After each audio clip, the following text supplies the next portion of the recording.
Good morning.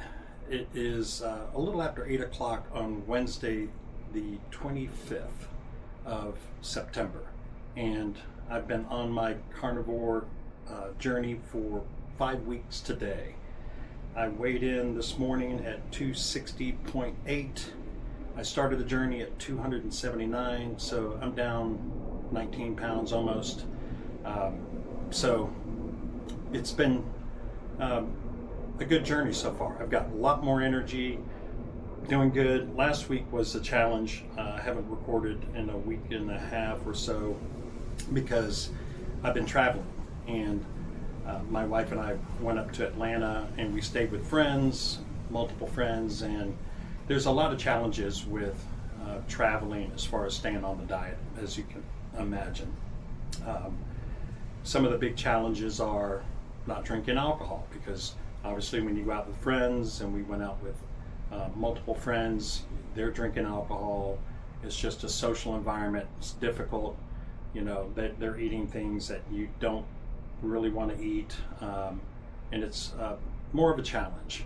So we did a great job. My wife and I are on this journey together, and she had a couple of pieces of bread here and there. She doesn't have really any weight to lose other than about 5 pounds, so it's not as focused on weight loss as it is for me. So you know, one of the things that I will talk about briefly is that, you know, bring things with you. I brought element electrolytes, which I took every day, which is important, especially when you're first starting out carnivore. Electrolyte balance is important, and MCT oil, which I've been very religious about doing daily in my coffee. So I'll have MCT in my coffee, and I brought some with me, but I forgot I had it, and I didn't have the MCT oils on the road, which I didn't take it while I had it on the road, even though I had it packed. So that's one thing that I've got to keep a top of mind awareness, to put my MCT oil in my coffee. I think that's important. There's a lot of information about MCT oils and their benefits to health in general, and I'll put a link down here in the description.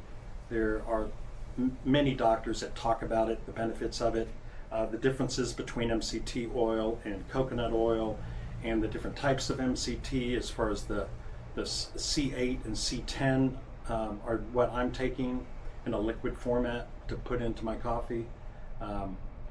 So that's really interesting. They digest much faster, the lower number MCT oils, and they're great form of fatty acids, and that's one thing that I probably didn't have as much of last week traveling, was the amount of fats.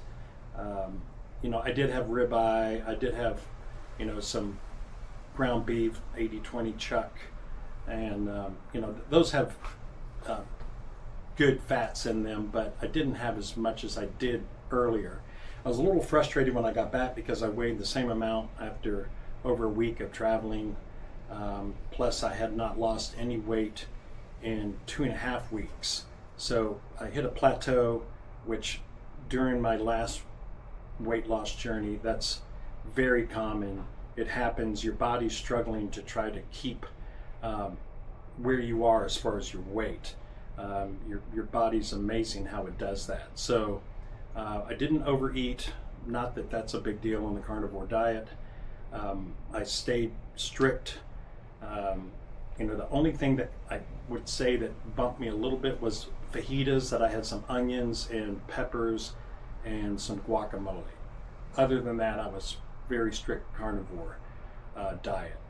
When I got home, I did lose about 1.5 pounds over a couple of days, and I don't know what that is, if it was back in my, you know, if my body just kicked off that plateau and started dropping a little bit.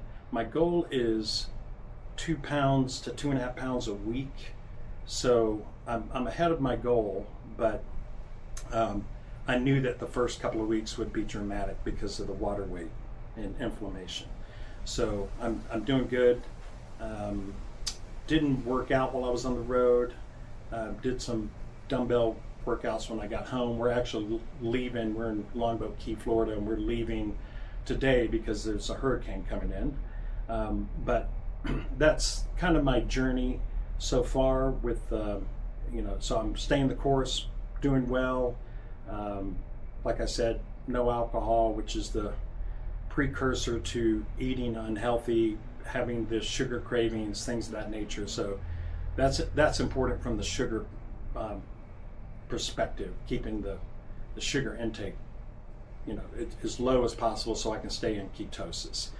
MCT oil also really promotes ketosis, and with the rapid digestion of the C8 and C10 MCT oils, those kick your body into ketosis very quickly. So I'll put a link down to one of the doctors, Dr. Eric Berg, in the description. So check that out. There are many YouTube videos of doctors and people talking about the benefits of MCT oil, how to take them, what the differences are in MCT oils, as well as the differences between like coconut oil. Even though MCT oil is derived from coconut oil, there is a big difference, or there are differences between those.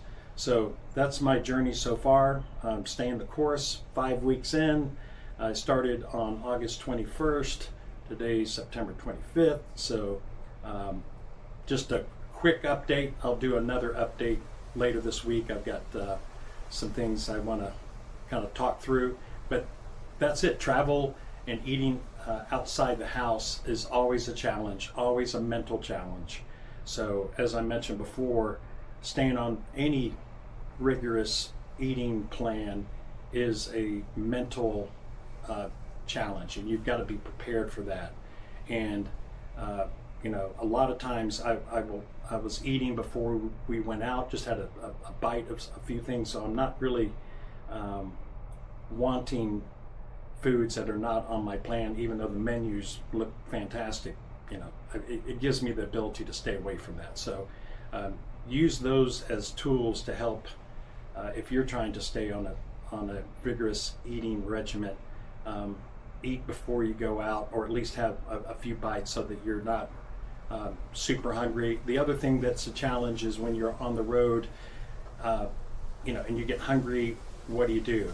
I make sure that I try not to use these, but I'll use protein bars or a protein shake. Make sure that they have 1 gram or less sugar, higher protein, but obviously that's processed. It doesn't have the fats in it. So it's only to carry you through on a time when you don't have ready available foods that you want to consume. So that's my update. I'll be talking to you in a few days.